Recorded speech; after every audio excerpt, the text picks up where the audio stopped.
اگر یقین ہو کہ اللہ میرا مددگار اور یقین ہو کہ اللہ ہر آن میرے ساتھ ہے، پھر کوئی خوف، کس کا خوف؟ کوئی شے اللہ سے بالا تر ہے؟ کوئی قوت اس سے زیادہ طاقتور ہے؟ کوئی اس کے ارادے کو بدلنے والا ہے؟ کوئی اس کی مشیت کے آڑے آنے والا ہے؟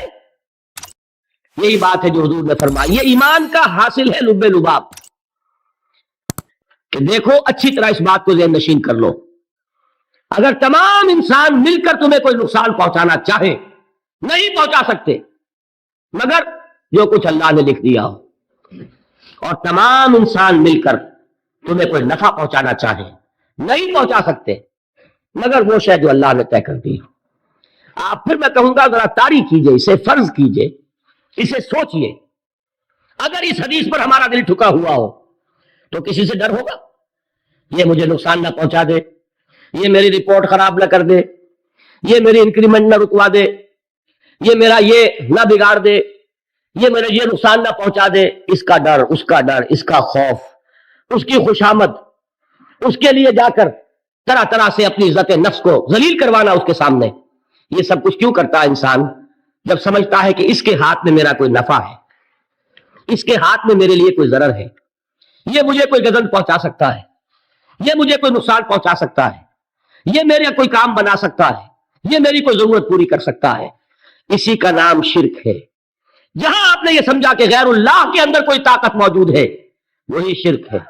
بتوں سے تجھ کو امیدیں، خدا سے نو امیدی، مجھے بتا تو صحیح اور کافری کیا ہے. شرک تو یہ ہے.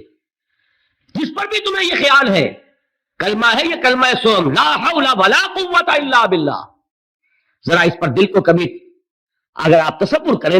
جو لوگ اللہ پر ایمان لائیں، کہیں کہ ہمارا رب اللہ ہے، پھر اس پر جم جائیں، ان پر فرشتوں کا نزول ہوتا ہے.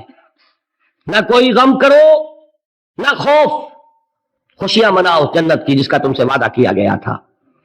اللہ کی ربوبیت پر اطمینان جب انسان کو ہو جاتا، میرا رب اللہ ہے، ربی اللہ، انسان کے لیے نہ کوئی کھٹکا، نہ کوئی خطرہ، نہ کوئی خوف، نہ کوئی حزن.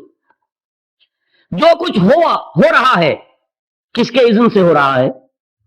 اللہ کے اذن سے. اللہ کے اذن کے بغیر پتہ تک نہیں ہلتا.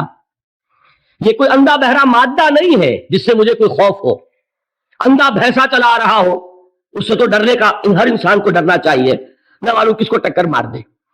لیکن نہیں، اس کائنات کو چلانے والا ایک سمیع و بصیر خدا ہے. وہ جو میرا دوست ہے، میرا ولی ہے. اللہ ولی الذین آمنوا یخرجہم من الظلمات الی النور.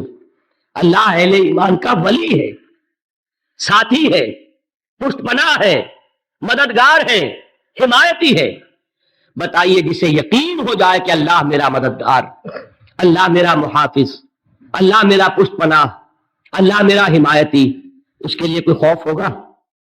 اس سے کوئی ڈر ہوگا؟ میں مثال دیا کرتا ہوں ایک بہت سادہ پنجاب کے دیہات کی. وہ بڑا چودھری ہے اور کوئی غریب کسان ہے. اس غریب کسان کی کہ جانوروں کو ہر وقت اندیشہ ہوگا چوری کا، کوئی میری بھینس کھول کر نہ لے جائے، کوئی میرا بیل کھول کر نہ لے جائے. لیکن جس کے بارے میں یہ سب کو معلوم ہو کہ وہ جو بڑا چودھری ہے وہ اس کا دوست ہے، اس کی بچیا کو کوئی خوف ہوگا؟ اس کی بھینس پر کوئی ہاتھ ڈالے گا؟ اسے کوئی اندیشہ ہوگا؟ نہیں. کیوں؟ کہ وہ بڑا چودھری، بڑا اس کا یہاں کا سردار، جاگیردار، سب کو معلوم ہے وہ میرا دوست ہے، کوئی میرے خلاف اقدام نہیں کر سکتا. اس دنیا میں یہ چھوٹی سی بات اگر آپ کے دلی اطمینان اور سکون کا باعث بن سکتی ہے تو ذرا تصور کیجئے. میں لفظ تصور استعمال کروں گا صرف اس لیے کہ اس کا ہم جس کو کہتے ہیں ادراک اور شعور کر نہیں سکتے. اگر کے ساتھ کر سکتے، اگر یقین ہو کہ اللہ میرا مددگار اور یقین ہو کہ اللہ ہر آن میرے ساتھ ہے، پھر کوئی خوف، کس کا خوف؟ کوئی شے اللہ سے بالا تر ہے؟ کوئی قوت اس سے زیادہ طاقتور ہے؟ کوئی اس کے ارادے کو بدلنے والا ہے؟ کوئی اس کی مشیت کے آڑے آنے والا ہے؟ یہی بات ہے جو حضور نے فرمائی. یہ ایمان کا حاصل ہے لب لباب. دیکھو اچھی طرح اس بات کو ذہن نشین کر لو.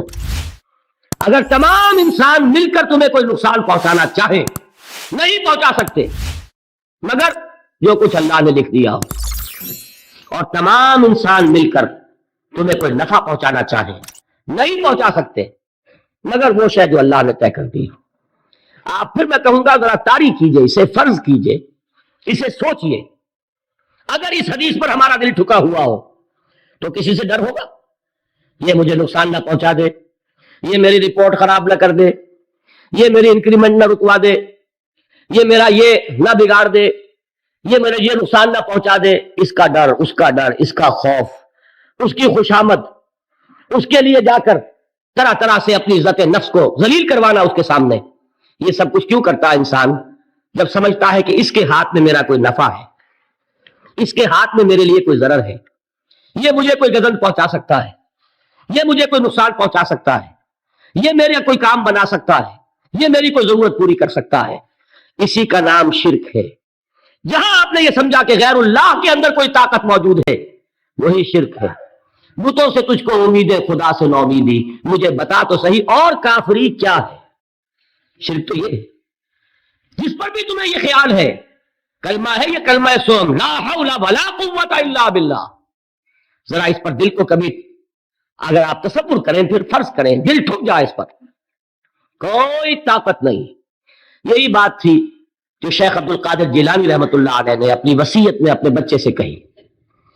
11ویں دینے والے ہیں لیکن حضرت شیخ عبد القادر جیلانی کی وصیت اور تعلیمات کو کتنے لوگ ہیں جانتے ہو؟ یہ جن مقامات تک پہنچے ہیں وہ کس چیز کی بدولت پہنچے؟ انہوں نے جو پیغام دیا وہ کیا تھا؟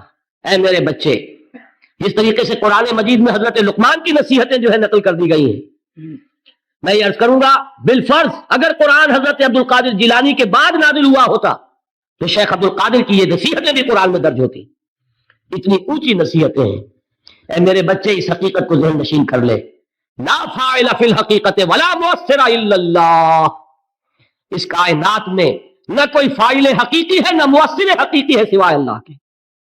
کسی شے میں کوئی تاثیر نہیں اگر اللہ نہ چاہے، آگ جلا نہیں سکتی اگر اللہ نہ چاہے، پانی ڈبو نہیں سکتا اگر اللہ نہ چاہے، زہر ہلاک نہیں کر سکتا اگر اللہ نہ چاہے، کوئی چیز فائدہ نہیں پہنچا سکتی اگر اللہ نہ چاہے۔ تو در در پہ کیوں سر جھکاتے ہو؟ در در پر کیوں جبیں سائی کرتے ہو؟ سب کے سامنے کیوں ہاتھ پھیلاتے ہو؟ ایک اللہ سے مانگو، ایک اللہ کے سامنے زمین پر اپنی جبین رکھو۔ لا فاعل فی الحقیقت ولا مؤثر الا اللہ۔ نظر آتا ہے ہمیں کہ پانی پیاس بجھا دیتا ہے، پیاس بجھانے کی صلاحیت پانی میں نہیں ہے، اللہ کے اذن سے۔ کھانا بھوک مٹا دیتا ہے، بھوک مٹانے کی صلاحیت کھانے میں نہیں ہے، اس میں رب میں ہے۔ دیکھیے یہی یقین تھا حضرت موسیٰ علیہ السلام کا واقعہ یاد کیجئے۔ سامنے سمندر آ گیا ہے، قوم دیکھتی ہے پیچھے کہ گرد و غبار کا طوفان ہے، معلوم ہوا کہ فرعون اپنے لشکر سمیت آ گیا ہے۔ لشکر جب چلتا تھا تیز رفتاری کے ساتھ تو گرد و غبار کا جو طوفان اٹھتا تھا اس کا تصور کیجیے، اور لمحہ بلمحہ وہ قریب آ رہا ہے۔ پوری قوم نے کیا کہا؟ اے موسیٰ انا لمدرکون، اے موسیٰ ہم تو پکڑے گئے۔ قرآن مجید میں تو یہاں وہ باتیں نہیں لکھی ہیں، لیکن تورات میں یہ درج ہے کہ بنی اسرائیل جھگڑنے لگے، دست و گریبان ہو گئے موسیٰ کے ساتھ۔ موسیٰ نے یہاں فرمایا لا کر، اس سے تو ہم ہی بہتر تھے، وہاں کھانے کو ملتا تھا، زندگی تو تھی، بیگار ہم کر رہے تھے، موت تو نہیں تھی۔ اب جو کچھ ہوگا اس کا تصور کرو، جس طریقے سے ہمارے ٹکڑے اڑائے جائیں گے۔ تو لڑ رہے ہیں حضرت موسیٰ علیہ السلام سے، یہ تورات کی تفصیل ہے۔ قرآن میں صرف اتنا آیا ہے، پریشان ہو کر انہوں نے کہا انا لمدرکون، موسیٰ ہم تو پکڑے گئے۔ اس وقت موسیٰ کا جواب کیا ہے؟ کلا ان معی ربی سیہدین، نہیں، میرے ساتھ میرا رب ہے، وہ راستہ دے گا۔ بتائیے کہاں راستہ نظر آ رہا؟ یہ ہے ایمان بالغیب۔ راستہ نظر نہ آئے تب اللہ پر یقین ایمان ہے، جیب میں پیسے ہو اور تب دل کو اطمینان ہے، تو ایمان کس پر ہوا؟ پیسے پر، اللہ پر نہیں۔ جب وسائل و ذرائع نہ ہو اور پھر یقین ہو کہ اللہ مسبب الاسباب ہے، وہ اسباب کا پابند نہیں ہے، وہ اسباب کا محتاج نہیں ہے، اسباب اس کے محتاج ہیں۔ اگر یہ یقین ہے تو اللہ پر ایمان ہے، یہ نہیں ہے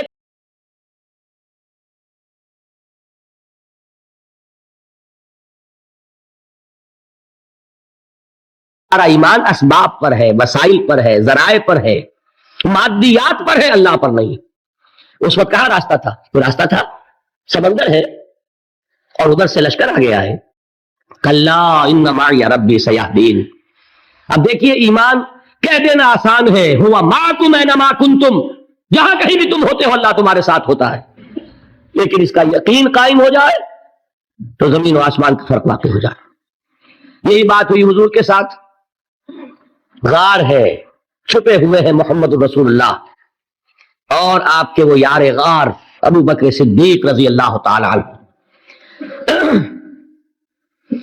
اقبال نے حضرت ابو بکر کی شان میں چند اشعار کہے صرف، لیکن واقعہ یہ ہے کہ بھاری بھاری نظموں پر اور قصیدوں پر بھاری ہے، طویل ترین نظمیں اور قصیدے ہوں ان پر بھاری ہے۔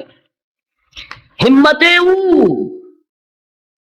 ابو بکر کی ہمت جو ہے، کشت ملت را چو ابر، جیسے بارش سے کھیتی اپجتی ہے، ابو بکر کی ہمت اور عزیمت اس امت کو اسی طرح سینچنے والی ہے۔ ثانیے اسلام و غار و بدر و قبر، وہ دوسرے تھے اسلام میں، دوسرے پہلے کون تھے؟ انا اول المومنین، حضور کی بات ہے، سب سے پہلا ایمان لانے والا میں، دوسرے ابو بکر۔ ویسے ہمارے ہاں یہ چلتا ہے اختلاف، حضرت علی پہلے ہے کہ حضرت ابو بکر پہلے ہے، لیکن اس میں بڑی خوبصورت تطبیق قائم کی ہے علماء نے اور بہت صحیح ہے۔ چار کے بارے میں فیصلہ ہی مت کرو کہ کون پہلے ہے، ان کی ایک عجیب تقسیم کر دی ہے۔ آزاد مردوں میں، بالغ مردوں میں سب سے پہلے ابو بکر، بچوں میں سب سے پہلے علی، خواتین میں سب سے پہلے خدیجہ، اور غلاموں میں سب سے پہلے زید بن حارثہ۔ بڑی پیاری تقسیم ہے، یہ چاروں ہی پہلے ہیں، ہر ایک کے لیے اولیت ہے۔ اور واقعہ یہ ہے کہ اگر زمانی اعتبار سے تعین ہوگا تو پہلے خدیجۃ الکبریٰ آئیں گی رضی اللہ تعالی عنہ، کسی اور سے بات کرنے کی نوبت بعد میں آ سکتی ہے، پہلے تو اہلیہ محترمہ سے بات ہوئی، آتے ہی پہلی وحی ہوئی ہے، ابھی تبلیغ کا حکم نہیں تھا، کس کو بتایا واقعہ؟ ابھی اپنی نبوت کی تبلیغ کا تو حکم ہی نہیں آیا، واقعہ کس کا ہے؟ وہ خدیجہ کا ہے۔ جب کہا ہے کہ خشیت علی نفسی، مجھے اپنی جان کا اندیشہ ہے، تو کیا جواب دیا خدیجہ نے رضی اللہ تعالی عنہا؟ وہ صدیقۃ الکبریٰ ہے، صدیقات جو ہے خواتین ان میں چوٹی پر خدیجۃ الکبریٰ ہے رضی اللہ تعالی عنہا، اور صدیق جو مرد ہیں ان میں صدیق اکبر ہے ابو بکر صدیق رضی اللہ تعالی عنہ، لیکن صدیقات میں چوٹی پر۔ جب حضور نے فرمایا خشیت علی نفسی، کیا فرمایا، کیا عرض کیا، کیسے تسلی دی؟ نہیں نہیں، اللہ آپ کو ضائع نہیں کرے گا، آپ غریبوں کے ہمدرد ہیں، آپ مساکین کے تکالیف رفع کرنے والے ہیں، آپ بیواؤں کی سرپرستی کرتے ہیں، آپ مسافروں کی خدمت کرتے ہیں، اللہ آپ کو ضائع نہیں کرے گا۔ یہ یقین ہے اس خاتون کے اندر۔ خیر وہ ایک علیحدہ بات ہو جائے گی، میرے دل پر حضرت خدیجہ رضی اللہ تعالی عنہ کی شخصیت کا بڑا گہرا نقش ہے، جو وہ کوئی اور ہی وقت اور موقع ہوا تو بیان ہوگا۔ بہرحال اقبال نے ایک مصرے میں جو چار اولیتیں جمع کر دی ہیں، ہمتیں کشت امت را چو ابر، ثانی اسلام و غار و بدر و قبر۔ اسلام میں حضور کے بعد پہلے کون؟ ابو بکر۔ غار میں حضور کے ساتھ کون؟ ابو بکر۔ بدر کی رات اللہ کا رسول سر بسجود، وہ جھاڑ، وہ گھاس پھوس کی جو جھوپڑی بنائی گئی تھی، اور وہاں تلوار ننگی لے کر پہرا دینے والا کون؟ ابو بکر۔ اور اس حجرہ عائشہ میں محمد کے بعد سب سے پہلے دفن ہونے والا کون؟ ابو بکر رضی اللہ تعالی عنہ صلی اللہ علیہ وسلم۔ وہ جو معاملہ میں سنا رہا تھا غار ثور کا، حضرت ابو بکر بھی حضور کے خیال سے لرز گئے ہیں۔ آپ کو یاد ہوگا کہ جا کر پہلے تمام جتنے سوراخ تھے انہیں بند کیا ہے، ایک سوراخ رہ گیا تھا جس کو بند کرنے کے لیے کوئی کپڑا نہیں تھا، وہاں اپنی ایڑی رکھی ہے، تب کہا ہے حضور سے تشریف لائیے، اور اپنے زانو پر حضور کو لٹایا ہے، اور وہاں کسی موذی جانور نے کاٹا ہے، حضور کی آنکھ لگ گئی تھی اس وقت، اس بل کے اندر جو بھی بچھو ہے کیا ہے واللہ عالم، اس نے کاٹا ہے، اس کی تکلیف کی وجہ سے ابو بکر کی آنکھوں سے آنسو ٹپک گئے، حضور کے چہرے مبارک پر پڑے ہیں کہ حضور جاگے ہیں، معاملہ کیا ہے؟ ایڑی نہیں ہٹائی وہاں سے، مبادا وہ جانور وہاں سے نکل کر محمد الرسول اللہ کو کوئی گردن پہنچا دے، ابو بکر کی ایڑی ہے، جس طرح چاہے کھا لے، ختم کر دے، جان نکل جائے تب کوئی آنچ آئے محمد پر تو آئے، لیکن جیتے جی نہیں۔ وہ ہے ابو بکر۔ حضور کے خیال سے اس وقت حضور نے پھر اپنا لعاب دہن لگایا ہے اور اس سے پھر آپ کی تکلیف ختم ہوئی۔ جیسے خیبر میں حضرت علی کی آنکھ دکھ رہی تھی، اس کو جو شفا حاصل ہوئی وہ بھی حضور کے لعاب دہن سے ہوئی۔ تو بہرحال اس وقت انہوں نے کہا ہے کہ اے نبی یا رسول اللہ، اگر اس وقت ان میں سے کسی نے غیر ارادی طور پر بھی اپنے قدموں کی طرف جھانک لیا تو پکڑے جائیں گے۔ کیا جواب تھا اللہ کے رسول کا؟ لا تحزن ان اللہ معنا، اللہ ہمارے ساتھ ہے، کیوں گھبراتے ہو ابو بکر؟ یہ ہے ایمان باللہ، میرا مالک اللہ، میرا رازق اللہ، میرا محافظ اللہ، میرا مددگار اللہ، میرا پشت پناہ اللہ، میرا دوست اللہ۔ یہ دوستی ہے اللہ کی جو لب لباب ہے، حاصل ہے ایمان کا، اسی کا نام ولایت ہے۔ اولیاء اللہ کے سروں پر سینگ نہیں ہوتے، جس کے دل میں ایمان راسخ ہو چکا ہو وہی اللہ کا ولی ہے، جسے اللہ پر یقین ہو چکا ہے وہی اللہ کا ولی ہے، جسے یقین ہے اللہ میرے ساتھ ہے، میرا مددگار، میرا پشت پناہ، میرا ساتھی، میرا دوست، میرا محبوب، میرا محب۔ اللہ اہل ایمان سے محبت کرتا ہے۔ واللہ یحب الصادقین، ان اللہ یحب الذین یقاتلون فی سبیلہ صفا کانہم بنیان مرصوص۔ اللہ محبت کرنے والا، اہل ایمان محبوب، اور اہل ایمان محبت کرنے والے اللہ محبوب۔ والذین آمنوا اشد حبا للہ۔ آپ تصور کیجئے جسے یہ رشتہ ایمان یا رشتہ ولایت حاصل ہو جائے، الا ان اولیاء اللہ لا خوف علیہم ولا هم یحزنون، آگاہ ہو جاؤ اللہ کے دوستوں کے لیے نہ کوئی خوف ہے نہ کوئی حزن ہے۔